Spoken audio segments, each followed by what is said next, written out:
కాగు లెక్కలు చూశారుగా. మనము లాస్ట్ ప్లేస్లోకి వెళ్ళిపోయాం జీడిపిలో కానీ, తర్వాత మన జిఎస్టీ వసూల్లో కానీ.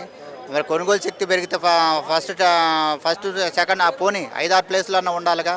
లేదు, జగన్మోహన్ రెడ్డి ప్లేస్లో టైంలో టాప్ 5లో ఉన్నాం. ఈరోజు అధపాతాళానికి వెళ్ళి లాస్ట్ ప్లేస్లో ఉన్నాం. హత్యల మానభంగాలు, శాంతి భద్రతల దాంట్లో మాత్రం ఫస్ట్ ప్లేస్లో ఉన్నాం. అది చంద్రబాబు నాయుడు యొక్క పరిపాలన దక్షత. నాకు తెలిసి 1999లో ఎలక్షన్ జరిగిందండి. 1999లో ఎలక్షన్ నుంచి 2024 ఎలక్షన్ దాకా ఒకటే మేనిఫెస్టో. 1999 నుంచి 2024 వరకు ఒకటే మేనిఫెస్టో.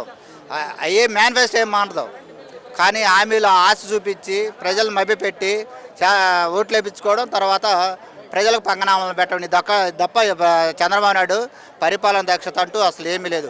చెప్పుకోవడం ఆయన యొక్క దక్షత ఎక్కడంటే మసిపూసి మారేడుకాయ చేయడం, అన్ని వ్యవస్థలను బస్టు పట్టించడం, భయపెట్టడం, లేకుంటే మేనేజ్ చేయడం. ఈ